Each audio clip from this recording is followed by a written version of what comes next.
Uh, Thank you. Welcome all the participants and also the speakers here.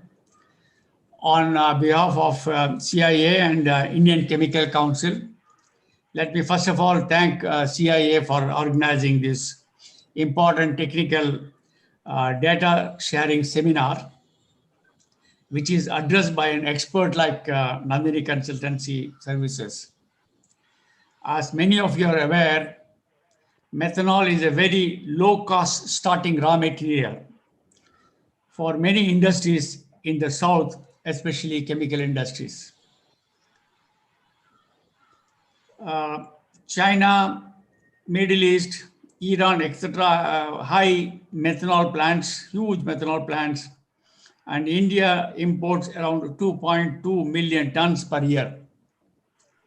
This may go up to 3 million tons in the next 2-3 years. All our associations have together taken up with Tamil Nadu government some critical problems of units using methanol, industrial alcohol, etc. One major problem is Tamil Nadu does not have a methanol plant and we have to get it from other states or import in other ports like Mangalore or in Andhra Pradesh. This results in a huge transportation cost of methanol. And on top of it, there is a strict DL2 licensing system which stipulates stringent transportation conditions. Many pharma units using methanol are not able to expand in Tamil Nadu because of these constraints. Now that LNG pipeline is coming up, connecting various industrial complexes in Tamil Nadu, we should seriously think about having a large methanol plant in Tamil Nadu, probably close to a port like Kadalur or Nagapattinam or Tuticorin, which are possible locations because downstream units to manufacture ethylene, propylene, dimethyl ether can be installed based on available LNG at lower cost. I will leave the subject of methanol technically to an expert like Nandini Consultancy. However, let me introduce the key people who are going to make the presentation today. I don't think any of them will require an introduction because they are very well known in the chemical industry. At least I know Mr. Venkatraman for the last 40 years. Mr. Venkatraman, who is the promoter of this consultancy firm, is a chemical engineer with more than 40 years of experience in chemical industries, in functions relating to process operations, project execution, industry management functions, and consultancy services. Mr. Venkatraman is now the founder director of Nandini Consultancy, a firm of chemical engineers and chemical business consultants based at Chennai and Singapore. Under the leadership of Mr. Venkatraman, Nandini Consultancy Center has carried out more than 1,000 assignments during the last several years relating to Indian and global market research, technology analysis, feasibility studies, and revival of sick units. Well, I have myself been in the Aditya Birla Group. We have used Nandini Consultancy for many of our assignments. He has been contributing investigative and well-researched articles in a number of Indian and international journals on a variety of subjects. He has also published several research reports on investment opportunities, energy issues, and government policies. Mr. Venkatraman is also founder trustee of Nandini Voice for the deprived, the NGO dedicated to serve the cause of deprived and downtrodden people. Let me introduce the next speaker, Mr. Swaminathan Venkatraman. Mr. Swaminathan Venkatraman, I'll call him as Swaminathan, is a chemical engineer from BITS, Pilani and MBA from Indian Institute of Management, Ahmedabad. Swaminathan has worked in Europe in leading global organizations, particularly involved in functions relating to supply chain management. Swaminathan is the director of Nandini Consultancy Limited, Singapore, executing a number of assignments related to management of chemical and allied projects. He has addressed several seminars on different subjects, particularly relating to China. He has also brought out a number of reports on global energy and environmental issues. In fact, I call him as an expert on China because somebody has to watch from a place like Singapore what is happening in China, which you cannot do it when you are inside China. I think we will be very happy to hear from Swaminathan what is happening in China. Now about Sri Ranjani, she is also with the Nandini Consultancy firm and helping these gentlemen prepare detailed reports. People like Ranjani are the backbone of this consultancy organization. And we are here, one of them, that is Sri Ranjani, is here today to share her experience. Over to you, gentlemen, for that discussion on the topic like methanol. Thank you so much.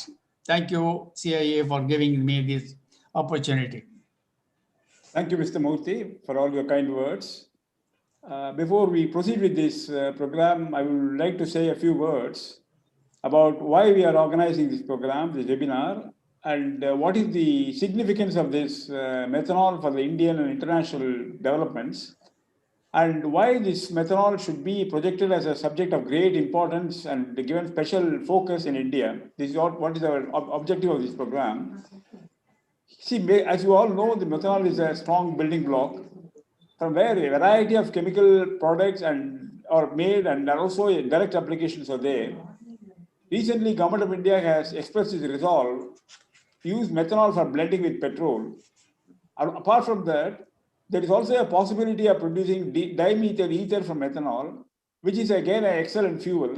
Niti Aayog has expressed his wish that DME should be used in India. Far from all this, there is also another recent development, maybe a few decades back, that methanol is used by producing olefins, light olefin, which are known as ethylene and propylene, which is again a very strong building block. See, we feel that methanol is a project, if promoted, adequately supported, and expanded, it can make a significant change in the face of Indian chemical industries, Indian economy, and whatever you have not done in so far must be considered a missed opportunity. This is a very focus of this whole webinar to impress on everyone about the need to promote methanol in spite of certain issues associated with it, which we are going to discuss right now. And see, China is a trendsetter as far as the methanol is concerned. China produces a lot of methanol from coal and also makes olefin from methanol. It also produces DME methanol, dimethyl ether.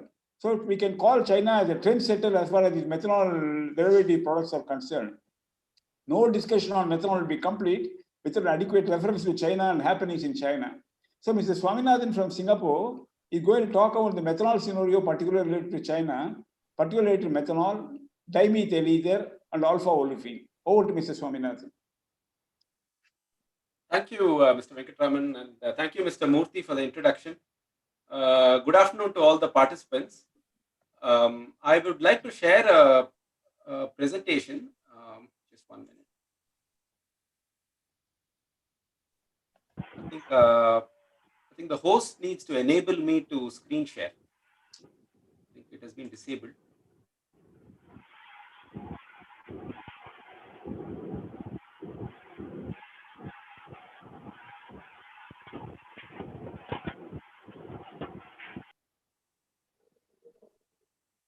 Could you enable the screen sharing, please? I think it has been disabled, right?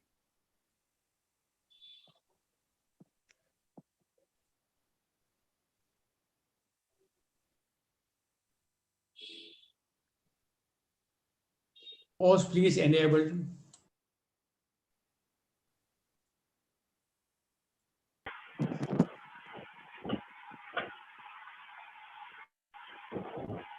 Yeah. I hope it's visible. Yeah. Okay. So I will spend the next 15 to 20 minutes talking about the methanol and DME scenario in China and why we need to look at China as far as methanol is concerned and why it is important. Yeah. So we'll first look at the rationale for methanol, why methanol is important in the context of China and the scenario, and we'll take a case study on how China has gone about commercializing methanol vehicles, how they have actually done in the last few years and what they have actually done. And it's an interesting case study that will help us understand how far-reaching the thought process is as far as application of methanol is concerned. Okay, let's start with the rationale for why China has spent a lot of energy on methanol. See, China's energy resource position is similar to India, which is that it is rich in coal but poor in oil and gas. It has the third largest coal reserves in the world, just like India has the fifth largest coal reserves in the world. But it has an overseas import dependency of over 70% in crude oil. China is the world's largest automobile market with about 350 million motor vehicles, but it has a severe import dependency on crude oil and natural gas. That's why China sees coal to chemicals and liquid fuels as a potentially attractive means to counter this situation. So China's strategic objective is to produce from coal all that can be produced from crude oil and natural gas, and as an effective means of substituting the fact that it doesn't have crude oil and natural gas and that it has large deposits of coal. So in that search for alternate fuel to improve energy security, China has spent a lot of energy on methanol and DME. Tomorrow lunchtime we'll get the Methanol is also as a fuel a much more cleaner fuel than gasoline, with lower particulate emissions, lower sulfur emissions, carbon emissions, and nitrogen emissions. So the clean air concerns is also a driving force for Chinese government to develop greater use for methanol and DME. If you look at the usage of methanol as a fuel, methanol can be either used as used directly or after chemical conversion. As a direct blend, methanol can be used as a substitute, and as a methanol as a fuel itself, which China has done, not that many countries have done so far. So methanol can be used as a gasoline directly, or it can be used as a blend to gasoline, or it can be used as a blend even in ship bunker fuel. When methanol is converted, there are certain possibilities. Methanol can be converted to DME. DME is used as a substitute for diesel in China, and it can also be used to blend with LPG. It can also be converted to MTBE, methyl third butyl ether. Methyl third butyl ether is added to gasoline to increase its octane rating. And methanol can also be used in the production of biodiesel, which is basically trans-esterification of vegetable oils, and through chemical conversion also used as biodiesel. So methanol has got several versatile applications as far as the usage of fuels is concerned. If you look at the global scenario for methanol, the global total demand is about 98 million metric tons. And methanol is oversupplied in the global market today. Most of the oversupply is coming actually from China. The capacity utilization is about 65%. And the global usage of methanol, about the chemical usage, which is basically predominantly formaldehyde and acetic acid. Formaldehyde is about 25% of global usage of methanol. Methanol to olefins is about 25% of overall demand. And balance is mostly used for fuel, which is about around 40% or so in usage of methanol. If you look at the methanol demand by region, globally, China is about 60% of constitutes about 60% of methanol demand, and in Asia, China is about 75% of overall demand in Asia. So what China does with methanol actually is a global as a global trendsetter, and because of its dominance in the world market. And if you look at how methanol is actually produced in China by feedstock, China produces about 2/3 of methanol from coal, whereas globally methanol is mostly produced with natural gas. So China has done a tremendous amount of work in development of technology to produce methanol from coal, And with integrated olefin units, which is basically coal to methanol, methanol to olefin units, that is today constituting about 60% of the new methanol capacity that's coming up in China. So basically, about 60% of new units, the usage is basically to produce olefins. In that process, basically coal is first converted to syngas is converted to methanol, and methanol is therefore thereafter converted to olefins. If you look at application-wise demand for methanol, today about 40% of methanol demand is from CTO, MTO producers, which is basically coal to olefins, methanol to olefins. The energy and fuel applications have also become key components of methanol consumption, which is basically methanol gasoline blending or direct methanol fuel in automobiles, which is called M100, which is neat methanol, cook stoves and boilers, and MTBE and DME production. So that's about 40% of China's methanol consumption. So the balance, about 20%, is what goes into derivative chemicals. And if you look at the production of olefins from methanol in China, China is the global leader and global trendsetter in the whole coal to olefins, methanol to olefins route. There are about 39 plants as of 2019, and more plants are coming up. The total capacity of CTO, MTO plants is about 14.4 million tons per annum, with an average operating rate of 80%. So China has invested a lot in the route of CTO and MTO, unlike the Western world, which basically where olefins is coming from natural gas or from naphtha. So China has shown that it's possible and sets a good example for India, because our energy situation, our feedstock situation is fairly similar to China, with deposits of coal and shortage of crude oil and natural gas. If you look at the challenges to CTO and MTO producers, I mean, just wanted to highlight that there are concerns even in China on CTO and MTO. The problem is that for the CTO, MTO producers, the production route is profitable only when the oil prices are high. I mean, the break-even oil price is about $40 to $45, according to the Chinese MTO producers. When the oil price is lower than $45, then the MTO production route is probably not feasible compared to the global olefin prices. When the oil prices is more than $40, $45, then they are competitive, and about $40, $45 is what they see as the break-even price. That's why the MTO producers saw negative margins in 2018, 2019 due to combination of global crash in oil prices, as well as rising methanol price in China because of a wave of MTO plants that came up. So this is a cyclical problem that MTO producers in China have to deal with when they look at the new capacity that's coming up, as well as the global oil prices. And as a consequence, there is a slowdown in new MTO plants due to the experience in 2018, 2019, and a new way of expected steam cracker investment in China, which is coming up. Because between 2020 and 2025, almost 19 new steam cracker plants are coming up with a total capacity of almost 20 million tons per annum.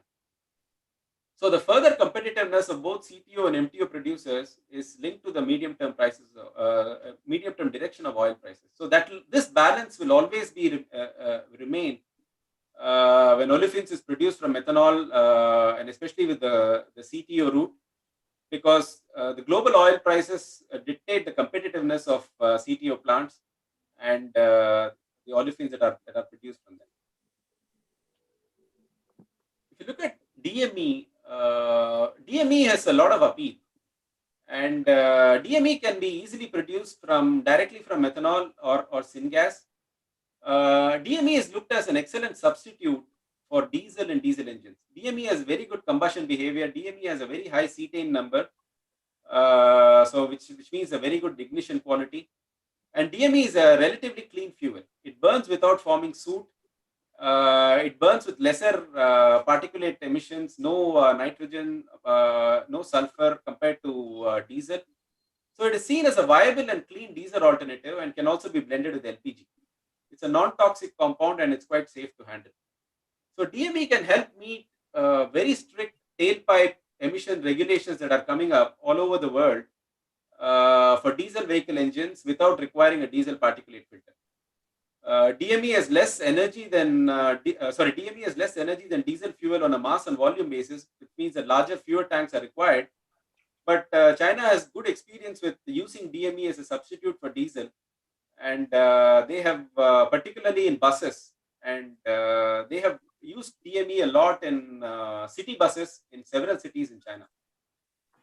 If you look at the global installed capacity of DME, it's about 13.3 million tons per annum, out of which China is about 90% of the total global capacity, which means that the experiment with DME and usage of DME is broadly confined to China, and it's not prevalent around the world. But the Chinese experience has been pretty good, and there are several producers and setting up newer plants as well, and this capacity is only likely to increase. I wanted to touch base on a particular case study of how China has developed methanol vehicles, which is running on neat methanol fuel, what we call M100.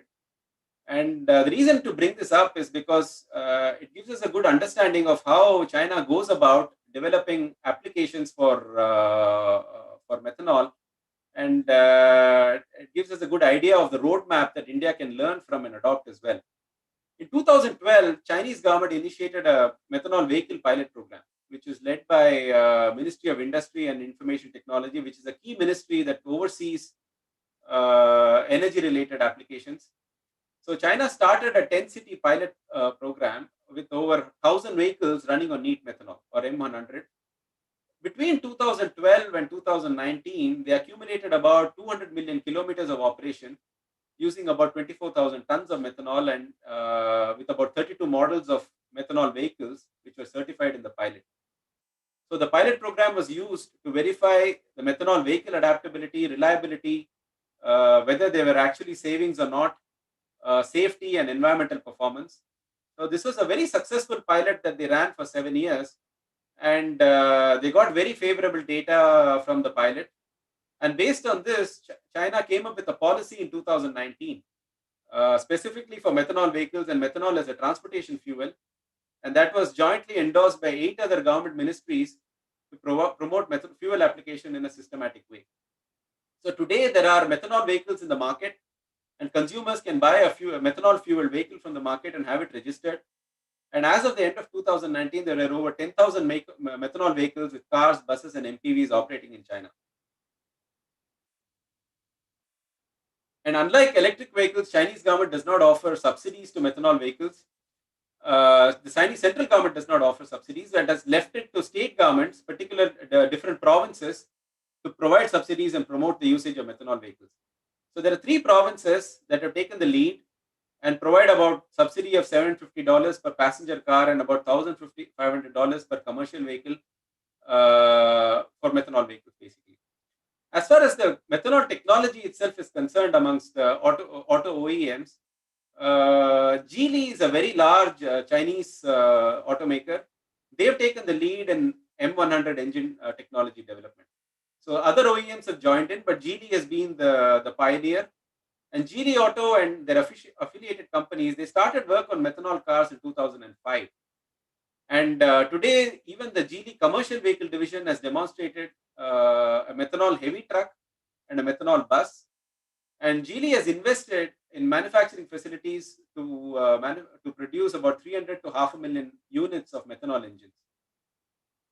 Tianjin University, which is a very large university, has also developed a new technology for using methanol in heavy-duty compression ignition vehicles, which is a combination of diesel and methanol. A vehicle which starts with diesel fuel but switches to diesel methanol dual fuel, because methanol diesel is a better fuel to start in for cold start compared to methanol. So they have worked on that, and they have also demonstrated technology. So there is a lot of work going on in usage of methanol in engines and vehicles, and this is a rather quite coherent way that China is going about usage of methanol in passenger vehicles and heavy duty trucks and buses. And in the coming years, we are likely to see a much greater adoption across cities with methanol cars as well, most likely in taxis as an application that in the coming years. China is also looking at methanol as a marine fuel, it's a significant application. The International Maritime Institute in 2020 came up with a new set of regulations with targets of 2030 and 2050 in reducing greenhouse gas emissions from marine fuels. Marine fuels have very high sulfur content, and so far not much effort has been made to find alternatives, and there is a lot of work to be done to find alternative fuels to marine fuels. So the Maritime Institute has set a target to reduce CO2 emissions by 40% in 2030 and 70% by 2050 compared to 2008 levels. And China thinks methanol as a clean burning fuel is a cost competitive fuel over the cycle, and is started investing in a research effort since last year. So China Waterborne Transportation Research Institute, along with Methanol Institute and Methanex. Methanex is the world's largest producer of methanol, and a Chinese company, Shanghai Huai Energy Chemical Company. They've launched a research project in July 2020 to look into the usage of methanol as a marine fuel. Methanex has a wholly owned subsidiary, which is a shipping company called Waterfront Shipping, and they have pledged to use 60% of the fleet on methanol and other low sulfur fuels. Methanol can also be produced from biomass. There is also work going on trying to make it cost competitive. If methanol can be produced cost competitive from biomass, it has a really strong potential to be an alternate marine fuel. China has also developed tremendous industrial usage in boilers and cookstuffs. China has more than 600,000 boiler units that consume about 700 million tons of coal annually. This is heavily polluting, and more than 40 cities in China have prohibited use of coal and diesel fuels in industrial boilers. So China is looking at alternative fuels to substitute in their boiler units, and they have again developed standards together with Methanol Institute and Methanex into using methanol fuel as a neat or a blend with diesel fuel in industrial boilers.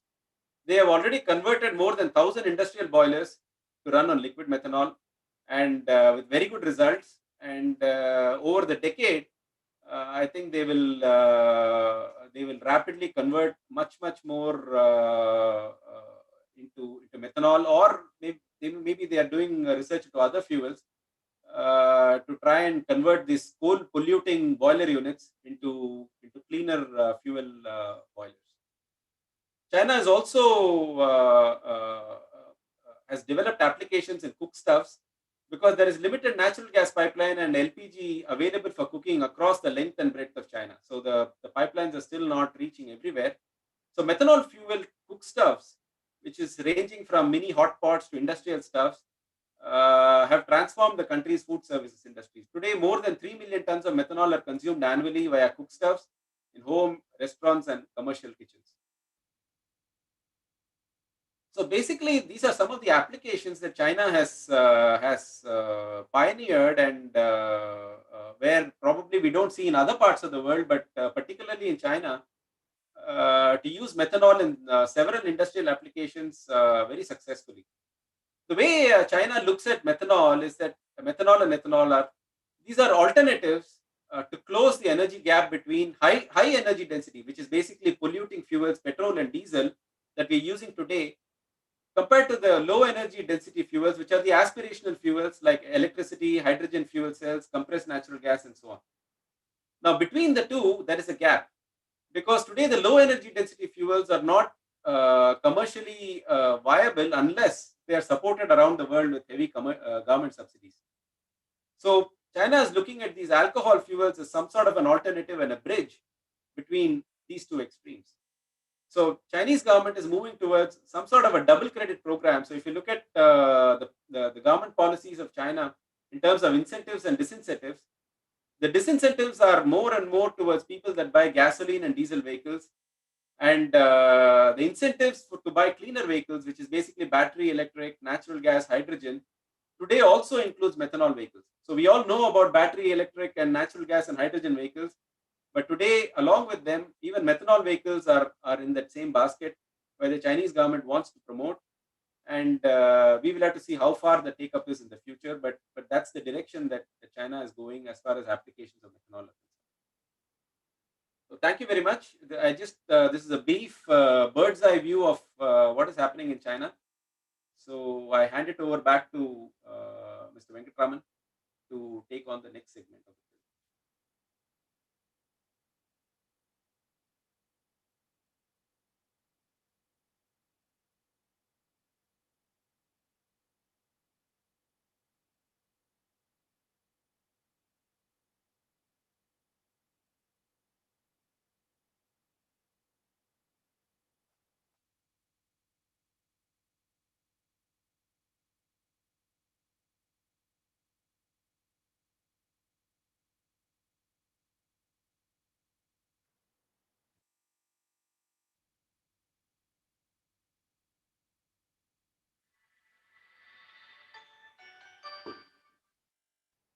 We will realize soon that how far we have to catch up with China or even with regard to the Indian requirements.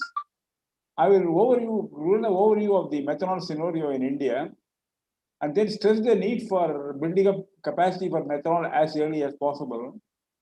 Not only build capacity for methanol, also use the methanol optimally so that India will be benefited enormously, which will make a real spectacular change in the scenario in India, not only with regard to methanol, but with also with regard to economic and industrial growth pattern and the growth of the chemical industry in the country.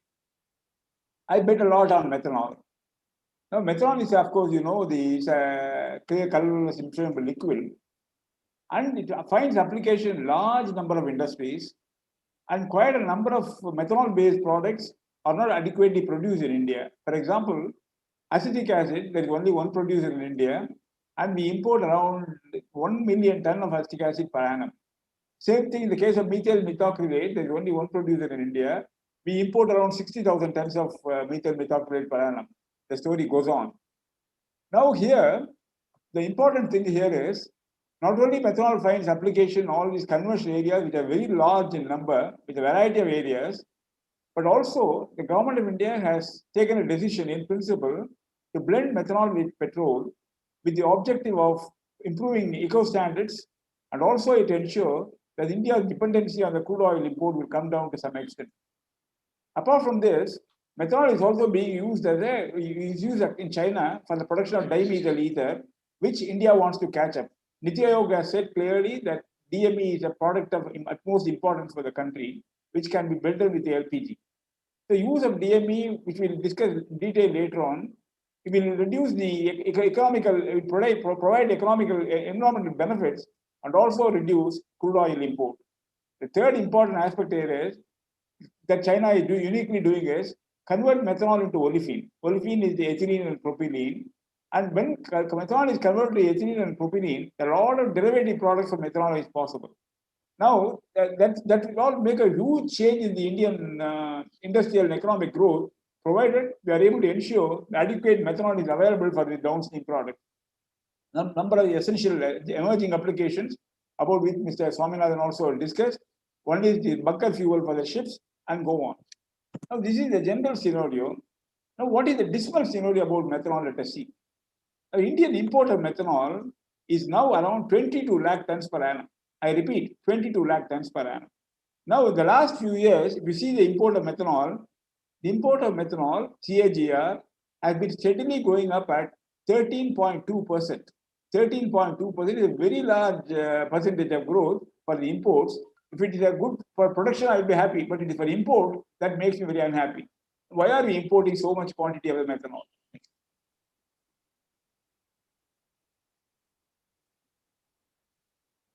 Now, see, the two things are there.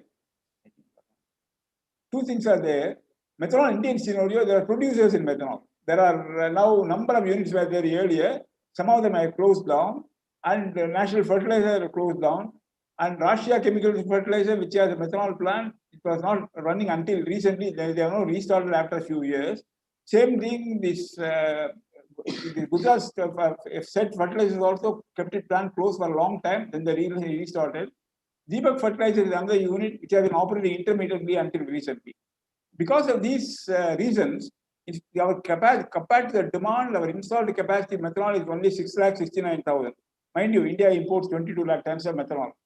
Now, given this factor, even with such a limited capacity or an inadequate capacity, India has been operating just around 39 to 40%.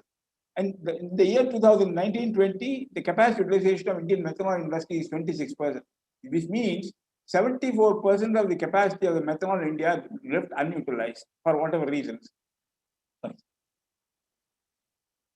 Now we look at the capacity utilization of selected players. I leave out the couple like GSFC because they are started very recently. Take only the two case studies which are continuously producing or regularly producing. One is the Assam Petrochemical. Against the Indian average installed capacity of 26% or 29%, Assam Petrochemical is operating 100% capacity. We got to salute them. Second is the GNFC, which have been operating at 46% in the 2019-20. Now, what is the reason that Assam Petrochemicals is able to operate above 100% capacity? Other companies like GNFC is operating at around 46% in the 2019-20, and other units have been operating even less. The difference is only this. Assam Petrochemical gets its natural gas from its domestic resources, whereas companies like GNFC and all this have to import natural gas because Indian production of natural gas is totally inadequate. Because when you import the natural gas, you have to liquefy it in abroad, in countries, the Middle East countries, then transport it, then regasify it, then deliver it, apart from this 2.5% of the import duty. Given this factor, for companies like GNFC or GSFC, the cost of natural gas that is available for them is much, much higher than the cost of natural gas that is available for Assam Petrochemical, because it's getting from the locally. It's one factor which you need to keep in mind. Then we'll go to the next section. Now, why capacity utilization is low? That is what I have been discussing. Indian natural gas production is inadequate, necessitating the import of LNG. Import LNG more expensive than natural gas price available for producers in the Middle East. The delivered price of LNG, if you take, now, given the recent price behavior of this natural gas, the price at which delivered price of imported natural gas in India is $8.5 per MMBTU. You compare this figure, whereas for the imported LNG figure cost for the Indian methanol unit is around $8.5 per MMBTU. The price at which it is available for consumer years, for methanol producer year is $4.2 per MMBTU. For Iran, it is as low as $1.5 per MMBTU. So how can a company which buys natural gas at $8.5 per MMBTU compete with a company for methanol production who has natural gas available at 4.2 per MMBTU and price of LNG at Iran is being 1.5 per MMBTU? So we can understand the reason why the underutilization of capacity in India takes place, why several units have shut down the plant and have recently restarted. From this point of view of this lack of adequate availability of natural gas in India, and the fact that the price of delivered price of natural gas is much higher for an Indian methanol producer than abroad, we can understand the plight of the methanol producers in India, and we can't straight away accuse them for underutilizing the capacity. Next. Now, look at the figures. In spite of this, there is only one new plant coming up for methanol in India that is being set up by the Assam Petrochemical, which is likely to be commissioned in the next few months. They are putting a plant of capacity 165,000 tons per annum of methanol, 500 tons per day. They are advantageously placed because they are going to get the natural gas from a nearby source without the problem of importing it, gasification, liquefaction, etc. It is not there. They are reasonably confident of successful. No other project is under implementation of methanol, in spite of the fact India is importing around 22 lakh tons per annum of methanol. Now, compare the figure. Production cost of methanol in India based on imported LNG. Suppose India is getting an imported LNG at a price of $8.5 per MMBTU. The contribution of natural gas as a feedstock for the production of methanol is rupees 16 per kilogram. Now, including other costs like production cost, total production cost for an Indian producer of methanol based on imported LNG would be well over 22 rupees per kilogram. As against this, delivered price of imported methanol is varying between rupees 18 and 19 rupees per kilogram, including Government of India's customs duty and all that. So there's a clear difference of 3 rupees. Who will buy from India around 22 rupees, paying 22 rupees for methanol, whereas imported methanol is available at 19 rupees. So this is one reason why no company is coming forward in India to create capacity for natural gas, capacity for methanol, because they are not confident of competing with the imported methanol, which is a lower price. Now, what does it show? Seeing the importance of methanol that we are going to see now, methanol industry needs support from the Government of India. How the Government of India can support, we'll see later. Now, Indian future demand supply scenario. If you take that, as I told you today, there are a number of methanol-based projects like acetic acid. India is importing 1 million ton per annum, methyl methacrylate. So many other examples can be cited. And most of the application areas for methanol have high level of relevance in the Indian industrial and economic growth pattern. So demand is steadily going to go up for methanol in the coming years at a level of around 5.1%, even by conservative estimate. Given these circumstances, now, given the installed capacity of methanol with including the Assam petrochemical, no other capacity has been announced, the demand supply gap in for methanol in India by 2020-21 will be 22,51,000 tons, and it will go up to by 2029-30 around 33 lakh tons per annum. It's going to increase. That without doing anything, you don't do anything, you just continue the present growth rate. Your import is going to go up by another 50% to around 33 lakh tons per annum. This is in the case of case one. That is, we are not going to blend the methanol with the petrol. Now, the Government of India's plan is to blend methanol with petrol. Let us see what will happen in case Government of India is going to implement the project to blend methanol with coal, in which methanol with petrol. In which case, suppose assuming that Government of India is going to implement the project, around 25% of petrol in India would be blended with 10% of methanol from 24-25 onward. Assuming that's going to happen, then the Indian demand supply gap for methanol by 2029-30 would be as high as 45 lakh tons per annum.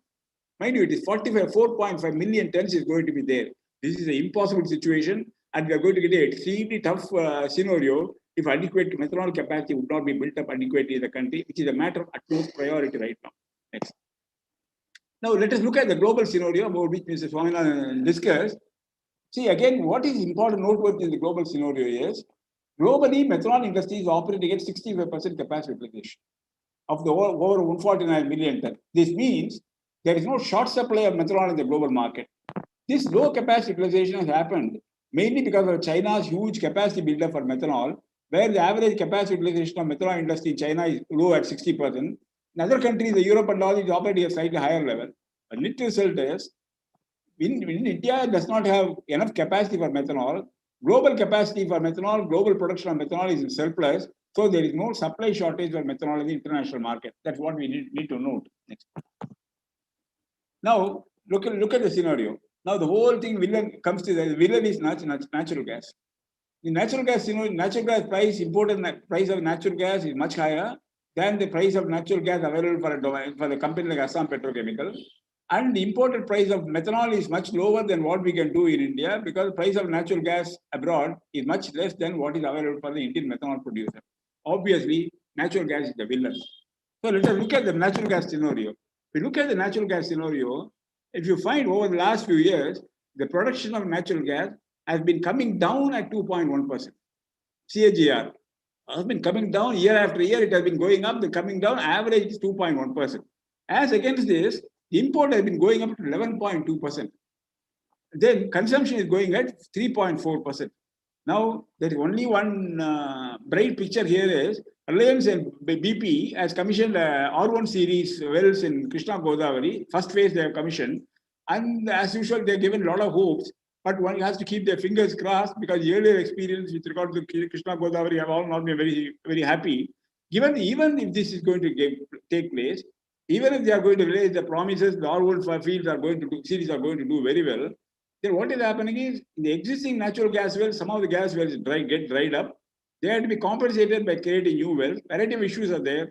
So the ultimate situation is going to be there. Even after 10 or 20 years from now, India's dependence on natural gas import from abroad cannot be eliminated. That means Indian economy is going to be a natural gas dependent economy. That is an inevitable scenario. Now, government of India has now declared, Mr. Modi government has repeatedly said that India has to be based on natural gas. So they are now assuming, they know, everybody knows that natural gas production is not going to step up. So only alternative is to create facilities for import of natural gas.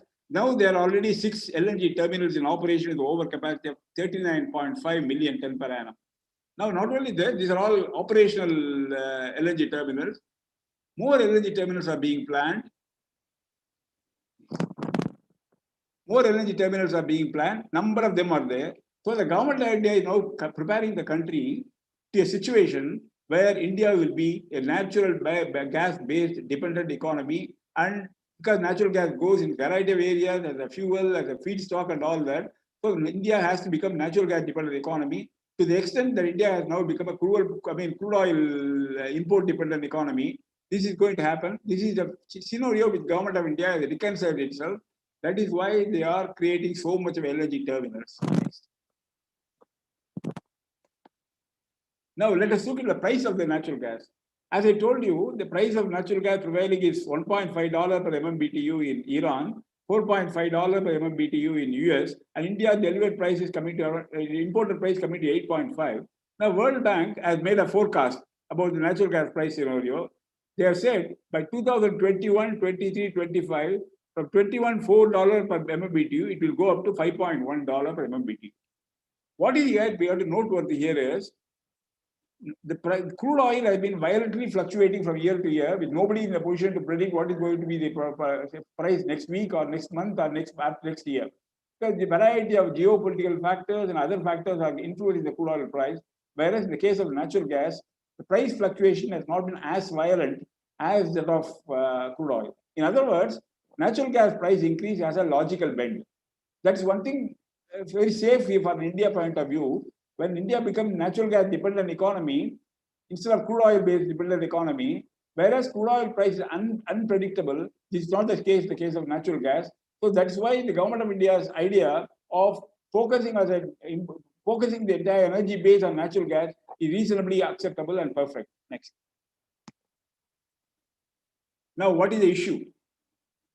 Issue because the methanol plant is, number one, domestic natural gas production is unlikely to increase significantly in the coming years. India has to be import dependent on natural gas for a long time to come. Increasing domestic production of methanol to the level of need is absolutely a requirement. Otherwise, India will be importing around 44 lakh tons of methanol. Not only 44 lakhs of tons of methanol, variety of derivative products that can be produced from methanol, we will not be able to produce. That means we lose enormous investment opportunities. So alternate feedstock other than natural gas are still in the development stage. Suppose you say, okay, I don't want natural gas, I will go to elsewhere. Some other feedstock I will use available to India. That is also not possible for the following reasons. Now, the one thing is, methanol can be produced from coal, which China is doing it. Has been doing it effectively. 65% of methanol is produced from coal. Now, Coal India has taken a decision, in principle decision, to put a methanol plant of capacity 6.76 lakh tons per annum, costing 6,000 crores. It's the entire planning stage. Now, there are a lot of concerns about this. Concerns about this, one is high ash content of the Indian coal. It's no issue because technologies are available for handling the high ash coal for the production of methanol. But still, high ash content of Indian coal is a negative factor compared to places like Indonesia, where the ash content in the coal is much less. We are disadvantaged place. Secondly, there's an environmental issue. There's a fly ash emission, variety of issues are there, and China itself is really concerned about it. Third is, the cost of production of methanol from coal would not be competitive come the cost of production of methanol from natural gas. That is absolutely certain. There's no doubt about it. So even if India had to put up a coal-based methanol plant, it will not be able to compete with a natural gas-based methanol plant based on the imported methanol price. Then what will be the future of this? That is a question mark that the feasibility report has been studied, which I understand is still in the pipeline. Now, what is China's concern about the coal-based methanol? China is a pioneer in the coal-based methanol. Now, recently, China wants to lessen the use of coal for the methanol production or make it eco-friendly. So China has imposed restriction on coal to methanol plants with regard to environmental standards, and has also a fixed coal consumption norm for ton of methanol. Beyond this, you cannot use it. That means they want to ensure the efficiency, which ultimately mean that the environmental eco standard will be better observed.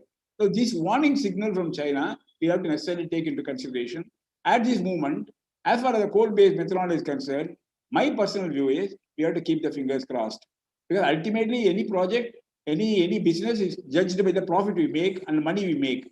From that point of view, suppose assuming that the coal-based methanol is going to come up in a big way, and the natural gas-based methanol is also going to come up in a big way from abroad, and the coal-based methanol project in India is unable to compete with the imported methanol, then coal-based methanol project will be difficult. Nobody will buy from there. How is the government of India going to tackle this situation? There is no clarity yet. Only hope is that the free feasibility report will take it all these aspects into consideration. That's why that remains to be seen now. Internationally, there's another breakthrough has been made. They make methanol from municipal solid waste. This is one area where we got India is plenty. We don't have a crude oil, we don't have natural gas, but we have got a lot of municipal solid waste. And then they have used municipal solid waste to produce methanol successfully. There's one company called Alberta Biofuel in Canada, Enerchem. That plant is at Alberta. They have set up a plant of methanol plant of capacity 30,000 tons per annum, which is working very well according to them, as per the specifications. And they say they are able to compete with the natural gas-based methanol with the government giving some sort of subsidy support. That's what they have said. They have not said what subsidy support they have got. Now, based on this successful operation of the municipal solid waste methanol plant in Canada, another project is now proposed in Netherlands. This has been proposed by several people, including Oxo Nobel, then Air Liquid, Everchem, and all this. That's supposed to be involved in the Netherlands and Rotterdam. They propose capacity is 90,000 tons per annum. Now they are going to collect the municipal solid waste from several cities and countries in Western Europe. Obviously, they are looking at this project not from the point of view of the methanol production. More than that, they are looking at it from the point of view of environmental protection using a eco-friendly methanol, which we call it as a biomethanol. That's what they're going to do. Biomethanol will have a bigger value. That's what they do. But then, why not India follow this example? Why not India follow this example? If this is going to work, then we can have several methanol plants all over India. One in Calcutta, one in Mumbai, one in Chennai, one in Delhi, one in Bangalore, because municipal solid waste is there everywhere. I'm not sure whether the government of India or Niti Aayog have paid enough attention to this possibility at all. Though Nandini has sent several reminders, several letters to them about the importance of focusing on this, I'm not sure whether anything worthwhile has been done, because this will eminently serve Mr. Modi's Clean India campaign. You find a useful role for municipal solid waste in a friendly way, and you have a technology available, you have an operating plan available, and the company in all willingness is going to be willing to give the technology because they are already giving to Netherlands. This is one option that India has, which has not been adequately explored. Next. Another thing that is being done in the international market is to produce methanol from carbon dioxide. Now again, this is in a very conceptual stage. Now there is a Sumitomo Chemical along with a Japanese university. They have started working on it. In India also, L&T Hydrocarbon and National Thermal Power Corporation have formed a joint venture to do an R&D research for development of methanol from CO2. Again, it is a very conceptual stage. It is not going to solve a problem immediately, except the research interest as far right now. So given this scenario, now, what is the option for India? There is absolute need for promoting methanol project in India for several reasons. And methanol import is increasing. There is no substitute other than creating capacity for methanol in a friendly way. There is no option other than using natural gas for the production of methanol in India. Now, suppose we estimated using the natural gas as a feedstock for a proposed capacity of 1,65,000 tons per annum of methanol, the investment is 1,302 crores. Now, when I say this, obviously the natural gas has to be imported. Not only it has to be imported, the LNG cost of the natural gas imported price is going to be around $8.5. Obviously, this project will also not be able to compete with the price of the imported methanol. How do we proceed further? Next.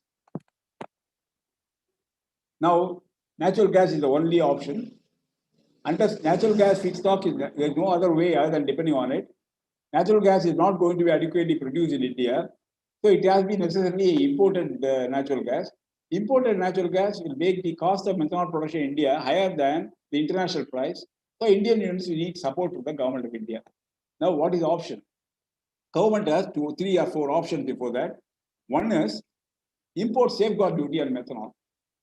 That is, if you put import safeguard duty on methanol, then what is going to happen? Whereas India is producing hardly 3 or 4 lakh tons of methanol, 22 lakh tons of methanol is being imported. So the number of consumers are very huge. In case the government of India puts a safeguard duty on import of methanol and the price of the methanol delivered in India goes up, consumers will be up in the arms. They will say, my cost of production is going up and I cannot afford it. So methanol, you should not put the safeguard duty. Government of India find it difficult to take a decision. This is happening in several cases now. For example, the solar power project, India has modules, India has cells capacity, but for cost of production, India is higher than what China is able to offer. If the government of India tries to protect the domestic industry by way of safeguard duty, then all the solar power project complain, my cost of the project will go up, I will not be able to do this. The government of India has a huge soft corner for renewable energy, so the government of India is not imposing duty. So the billion-dollar question before the government of India is whether government of India should stand by the consumer and give a low-price product, or government of India should stand with the producer and give impose duty so that producer's economy is improved.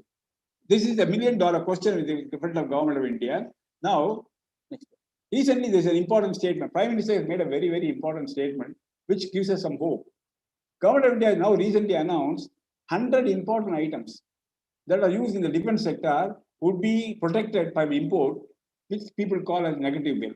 Mr. Modi has further clarified that these imports, the restriction on the imports will automatically lead to Indian producers improving the production and achieving self-reliance, and domestic industry will become stronger. So he justified it. Then, answering the criticism that is a negative list, Prime Minister said, officially it is a negative list, but actually it is a positive list in terms of self-reliance. It is a positive list which will boost manufacturing capacity here and create jobs in India. This is exactly what India needs to do it now. So what India has to do is, India has to necessarily provide some sort of a subsidy support, price support to the Indian methanol producers. Suppose the cost of production of methanol in India is 22 rupees, and Indian price requirement to keep the Indian profitability is 24 rupees, and then 18 rupees is the imported price of methanol, 6 rupees government of India has to provide subsidy. It has necessarily be done. If it is not done, methanol capacity creation will not be possible in India, and methanol capacity not building up in India will lead to a very, very negative signal and a huge burden, which will definitely regret in the long run. So methanol industry needs positive support from the government of India, such as the government of India is giving to urea fertilizer industry and renewable energy sector. Urea fertilizer industry is hugely subsidized because agriculture is the important component. So methanol industry also need to be hugely subsidized because methanol is a very, very, very important product. We're finding a variety of applications. Now, look at this scenario.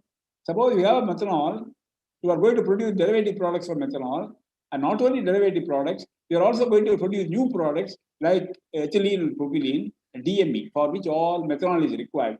So the value addition that you are going to get from methanol by the production of derivative products will be much, much better than the amount that the government of India is going to spend by your subsidy. Now, Mr. Swaminathan of Singapore, I would like you to listen to your view as to how China has managed the situation, because China is known to support the methanol industry, so many other industries in a variety of ways, domestic industry. Would you like to say anything on this? Swaminathan? Yeah. Okay. Yeah. I think the important aspect is that the motivation to protect or motivation to promote an industry in China came from a strategic reasons. It is energy security. The fact that India is in a similar situation to China from a feedstock and energy feedstock availability point of view means that the reasons why China decided to promote the industry applies in a very similar way to India as well. So as far as China's goal is concerned, China's goal is to reduce dependence on overseas sources of energy and to promote domestic energy security. So that has to be somewhere the goal in India as well. And if it is a strategic objective of India to promote energy security, and methanol is identified as a key aspect of the energy policy, then some amount of subsidy is inevitable if methanol is uncompetitive compared to global prices. So I think the view that the government takes and the vision that the government has for the next 10 years will determine how the gap in competitiveness between Indian produced methanol and global prices will have to be handled. I think China has a very clear idea of where it wants to go from domestic energy security point of view, and hence decides to subsidize and protect certain industries and which stems from its overall energy policy. So I think India's energy policy and what it wants to protect will determine how it views the methanol industry. Okay, thank you, Mr. Avinathan. Basically, I try to summarize the view here.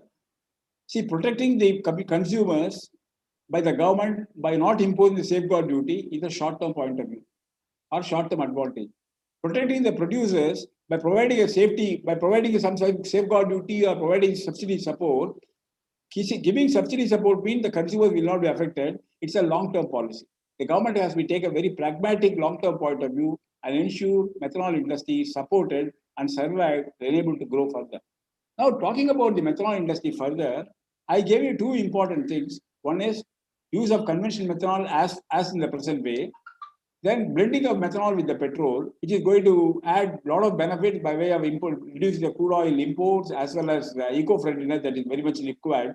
Now, there are two other projects that we are going to make. One is for methanol, they make ethylene and they make propylene, which is done in China in a very, very big way. Whereas around the world, methanol, ethylene and propylene is produced from natural gas or naphtha. China is one trendsetter who has produced ethylene and propylene from coal, from methanol. And China has got a rewarding experience as far as this is concerned. Now we'll talk about production of ethylene and propylene from methanol. Now, look at the ethylene. Ethylene and propylene are the largest petrochemical volume products. Amongst the various petrochemical, largest volume is commanded by the ethylene and propylene. India, ethylene is being produced, propylene is being produced, but it is produced in totally inadequate quantity. So inadequate quantity, several downstream products based on ethylene and propylene are not being produced in India. Because unlike methanol, ethylene cannot be transported that easily. It requires special facilities in the port and requires a special carrier for ethylene, and cost of transportation is high. Handling is a problem. It's hazardous chemical which cannot be transported over a long distance. So in the case of ethylene, because of non-availability of ethylene, several investment opportunities are being lost in India. I will give a case study of polyvinyl chloride. India presently imports around 2 million tons of polyvinyl chloride, 20 lakh tons, huge figure, just like methanol. We are not able to build adequate capacity for PVC simply because ethylene is not available.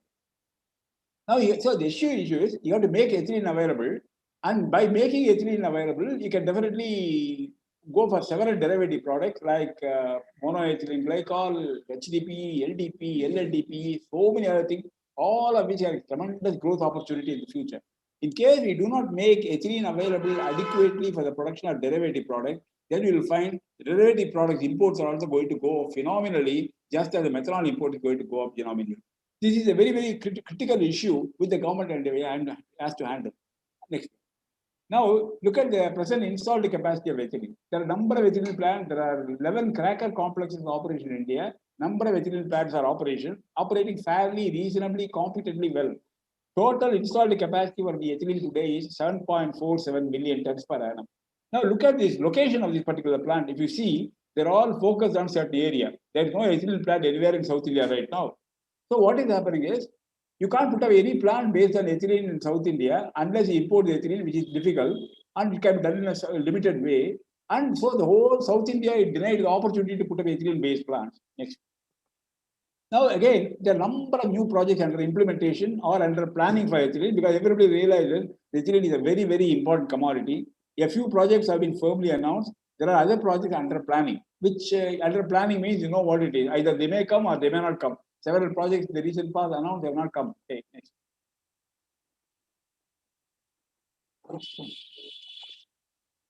Now, given this scenario, what is going to be a supply scenario for ethylene in the coming years? Assuming that all products made by ethylene, like polyvinyl chloride or monoethylene glycol, all these products are going to be made in India to the level of India's need, which India has to necessarily do, the annual production, given the present capacity and new projects coming up, the annual production of ethylene can be only by 2019-80 would be only 7.8 million tons. Against the available production or likely production of 7.8 million tons, considering the present operating projects, new projects that have been firmly announced, what is the supply gap is going to be there next?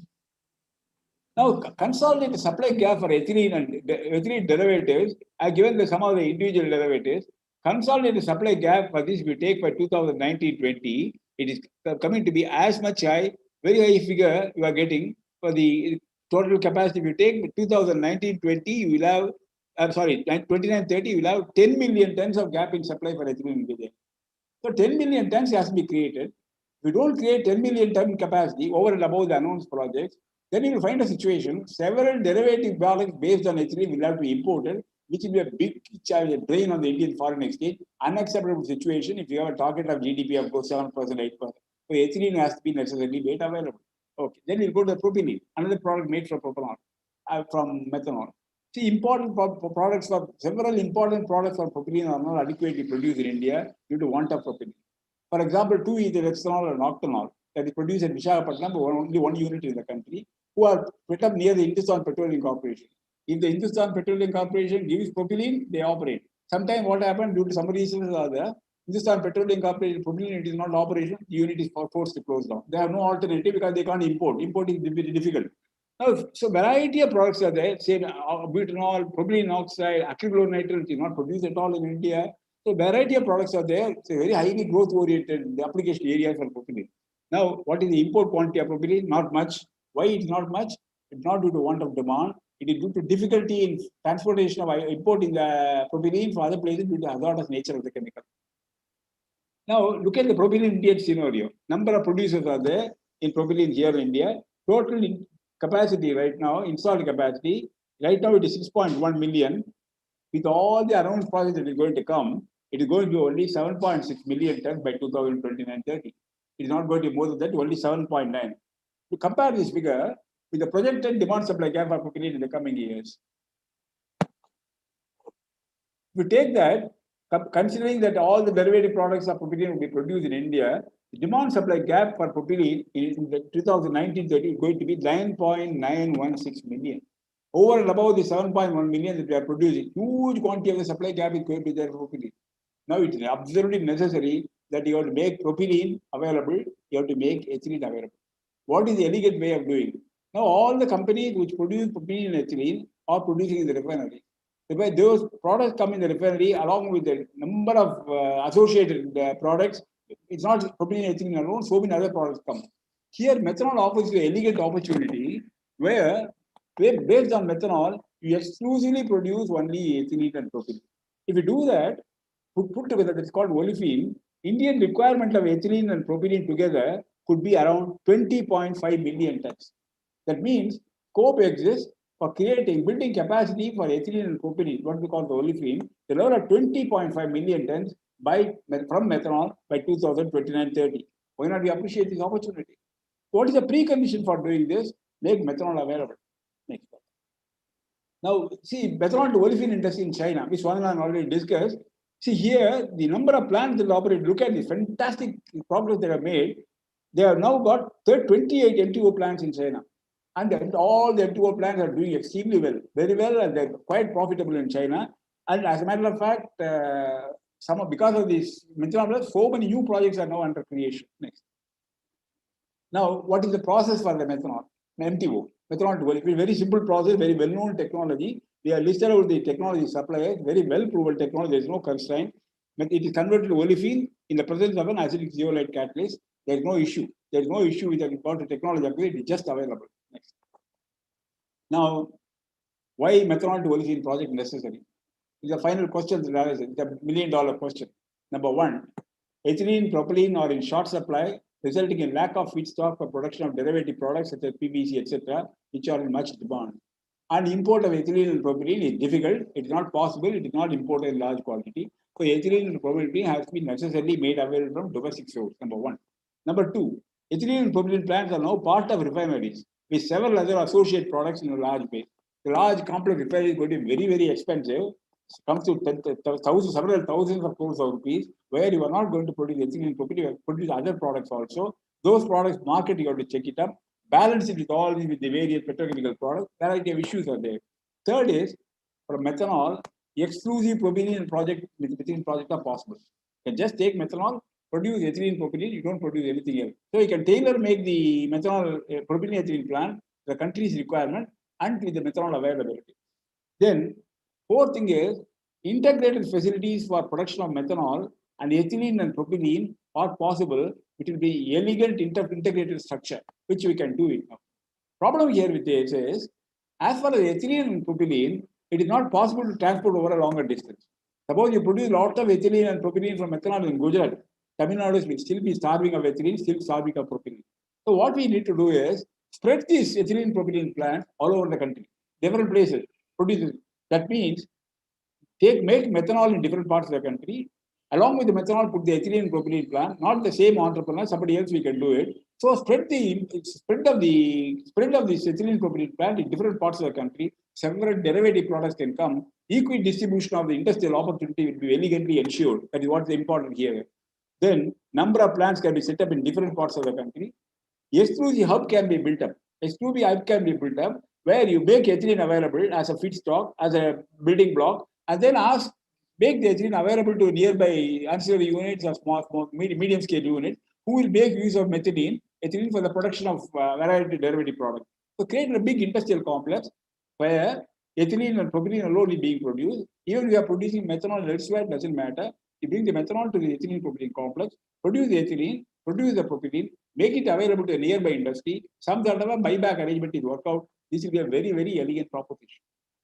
Now, if you look at the methanol opportunity, not only from the point of view of the derivative products of methanol, variety of application, level of imports, if you club it along with that of blending methanol with the petrol, the advantage that it provides from the point of environmental view, and also make use of methanol to produce olefin, propylene elegant, nobody can defeat this project from its importance.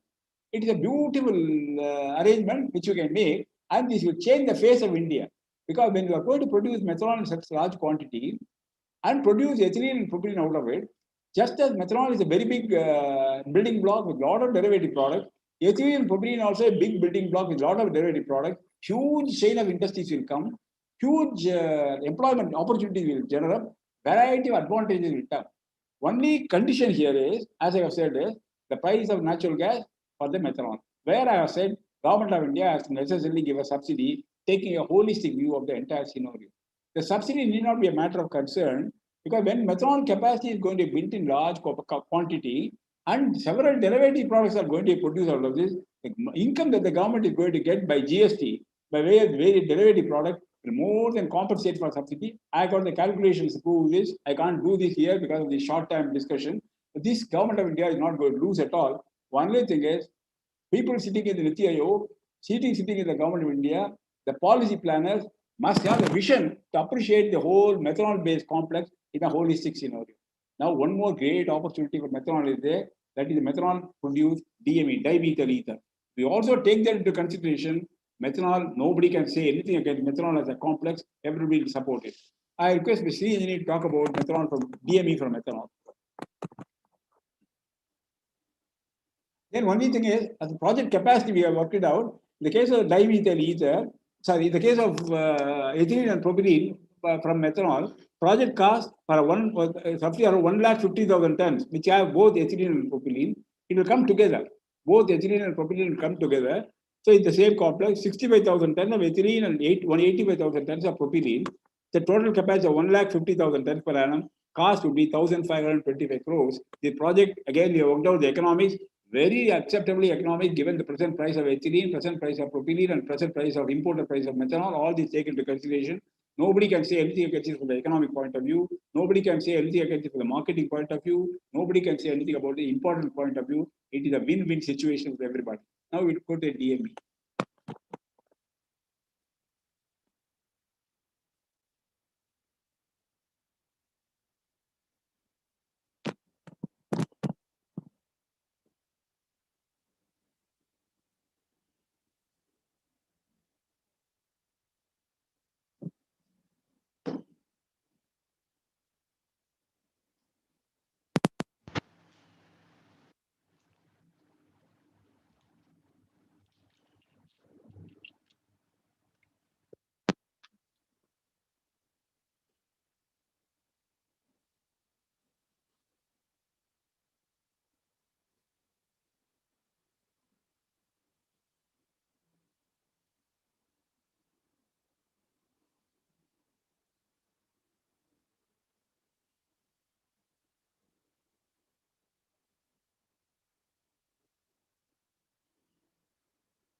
Good evening. So now,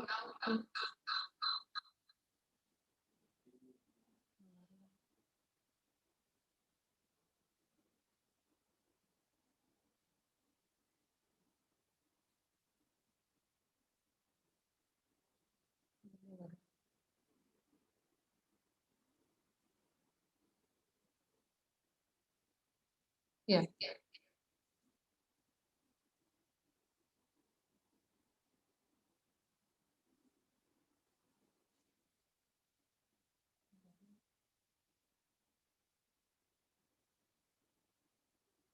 So dimethyl ether.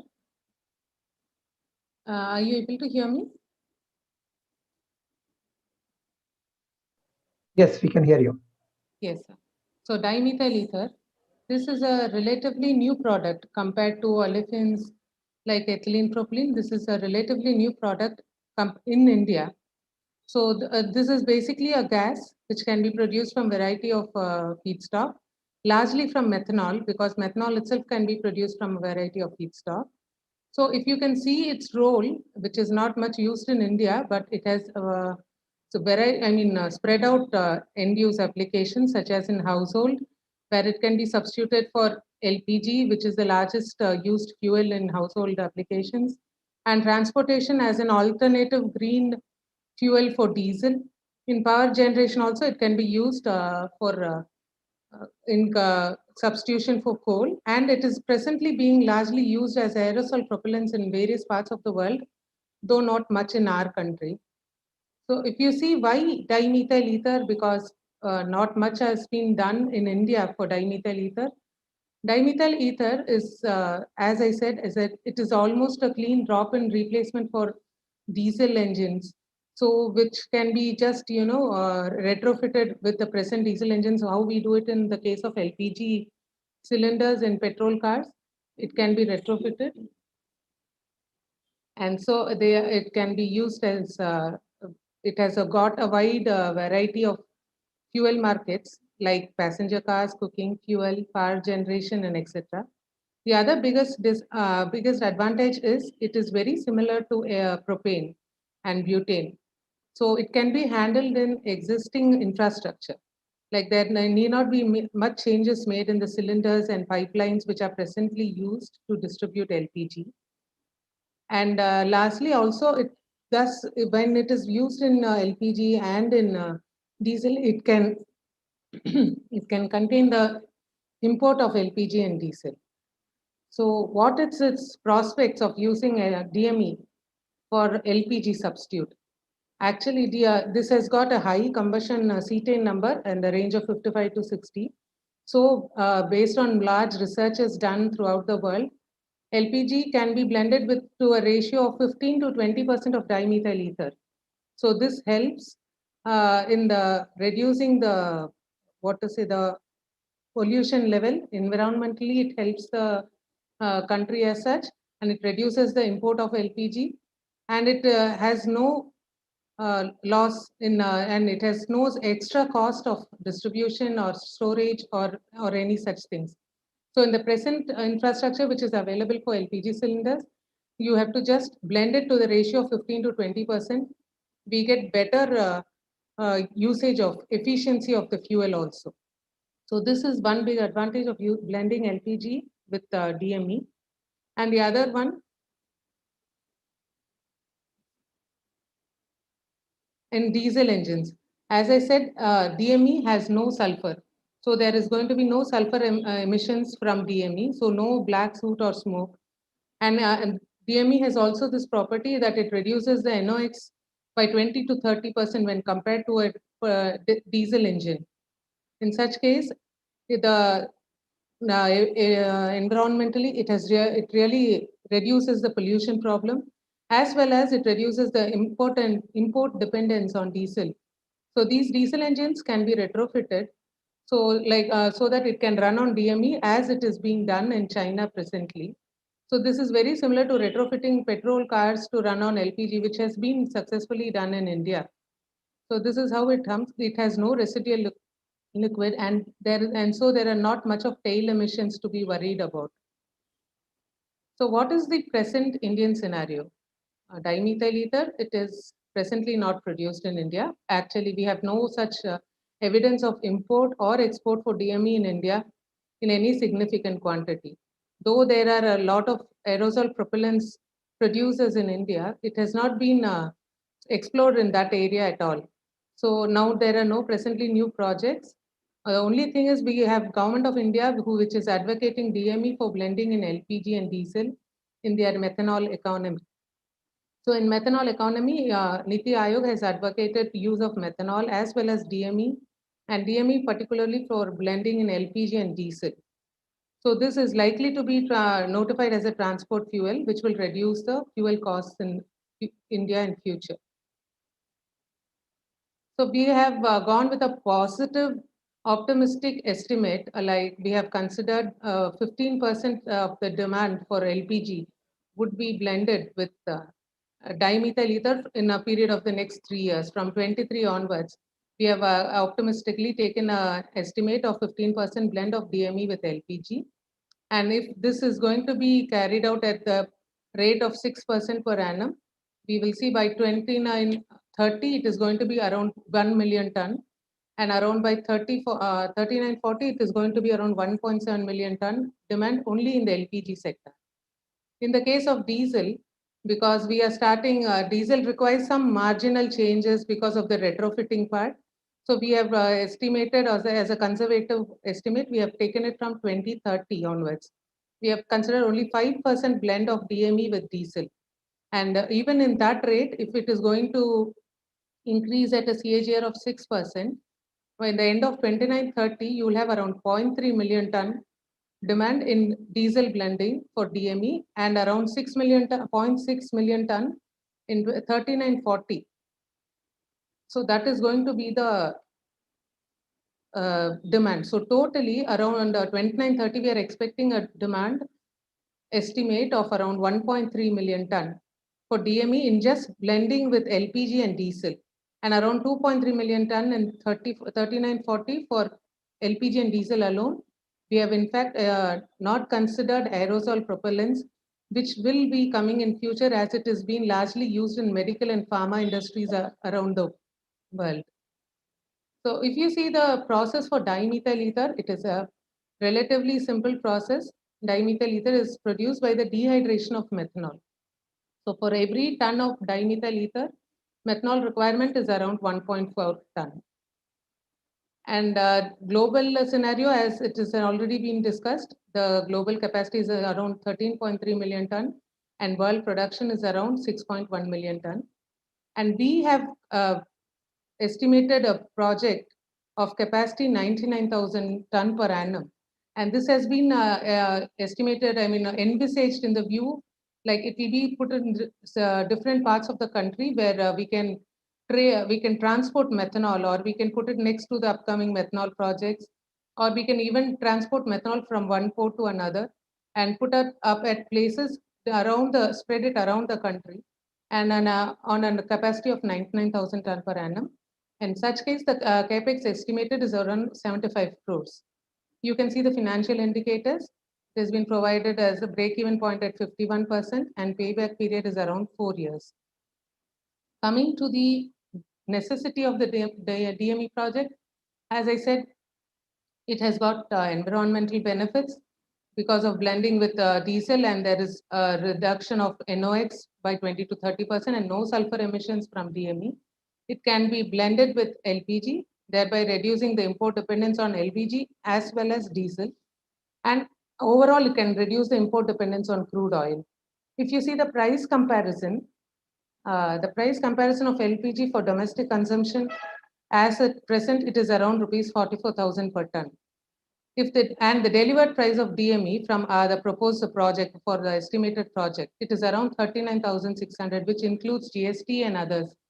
So you can see the difference when it is around 15% of DME is used. If the LPG blend contains 15% DME, per ton on an average, the price of LPG would be reduced by around 650 rupees. So this goes on an average to around 10,000 lakh ton of foreign exchange can be saved if we just use it in LPG blending alone. Such workout can be, we can again estimate similarly for diesel, which have not done or which have not put it in the slides now. For LPG consumption alone, when we blend it with 15%, the demand, the foreign exchange can be reduced to around 10 lakh and 10,000 lakh rupees. So that is a study. So that is why we are, DME is a very necessary project. And for methanol, once because of the natural gas availability, I think DME is the project in mind with the government's proactive measures. Thank you. Sum it up the entire process briefly. Our overall recommendation is the number of methanol complex, at least 6 or 7, has to be set up in different parts of the country immediately based on imported natural gas. To protect the economics of the methanol project from natural gas, Government of India has to subsidize the natural methanol price to some extent to ensure that the profitability of the Indian methanol producers are protected. Now, given these two factors, the advantages are when methanol is being made available, number one, it is going to be when it is used as a fuel, it is going to be eco-friendly fuel. Number two, when methanol, you are going to produce the ethylene, propylene, and all this, your dependence on crude oil will come down, import will come down substantially. So it serves the purpose of putting up methanol plant, encourage several downstream products to be produced from the methanol plant, promote industrial and economic growth in an all-round manner, as well as reduce the dependence on the crude oil import. Along with this, get environmental benefits for the country, but substituting the use of diesel, substituting the use of LPG to some extent, and methanol blending with the petrol to some extent, all these will give a total beautiful concept is going to come. Only thing is, all that is required is the industry bodies have to appeal to the Government of India and tell the bureaucrats and the ministers about the importance of promoting methanol complex in India, in the country, as an integrated, elegant solution for multivariate problems of India. Thank you. Thank you, sir. Can you all hear me? Okay. Yeah, it's a wonderful, thoughtful information by Mr. Swaminathan. He gave a intro about what is happening in China. Obviously, the envy in terms of the manufacturing capability, the opportunity from coal to methanol. And in fact, I very much like Mr. Venkatraman's presentation, and he has given a hope for us that we can make olefins in Tamil Nadu. In fact, our CIA chairman, Mr. Iranai, talks about having a naphtha cracker, where in terms we talk about 30,000 crore, whereas Mr. Venkatraman has told that you can make olefins out of 1,500 crore, which is definitely in the reach of our own industries, like, their capabilities like Sanma Group and Tirumala Chemicals, like, I see the IRR is around 17.9% with payback of 5 years. So methanol to olefin, where you can import methanol, because you mentioned that the methanol price is 19 rupees import price, whereas when we produce, it is going to be 22 rupees. Going for a subsidy will be kind of a challenging. You need to do a lot of lobbying with the government. But when I look at from the other perspective, we can import methanol and make olefins, which is the need of the hour for chemical industries or petrochemical industries in Tamil Nadu, and they need ethylene and propylene. So very good information on that 1,525 crores and project with IRR of 17.9%. And then Mrs. Sri Ranjani talked about how we can make DME from methanol, where we can do a substitute for LPG and diesel. In fact, my takeaway being is that the government is substituting the LPG and diesel itself. I'm sure electric vehicle is going to come, and then natural gas is going to feed into our home. So maybe we need to really evaluate about dimethyl ether. Yes, it is short term, it's definitely a good opportunity, but methanol to olefin is definitely a great opportunity for Tamil Nadu. That's my takeaway. Thank you so much. Now, Mr. Gopi can do the thanking of this session.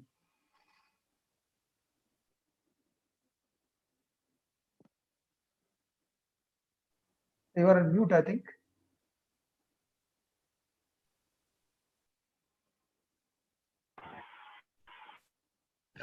Good evening, dignitaries and my dear friends. It's an honor to propose the vote of thanks on such a special day. Thank you all for gracing us with your presence and sharing your invaluable thoughts with us. Mr. N.S. Venkatraman is more than a consultant. He's like a big daddy guiding the chemical industries with rare dedication to the most difficult days of the industry. His spirit of perseverance is something that inspires us even every single day. Mr. Swaminathan Venkatraman, Mr. N.S. Venkatraman, and Ms. Sriranjani have contributed significantly to the enrichment of chemical industries. It is in this context that Nandini Consultancy Private Limited, Singapore, in association with CIA, thought it fit to organize this webinar to enlighten the participants from the industry and provide them with a heads up on emerging trends. My sincere thanks to all those who got involved and willingly went beyond their comfort zones to ensure the success of this webinar. Special thanks to all the participants who have made it to today's event and support CIA's ideal of conducting such webinars, which significantly contribute to the chemical industry at large. I'm sure all the participants benefited from this session, helmed by experts in the field. Today's workshop is a step in the direction. Hope you all had a fruitful time. Thank you all once again.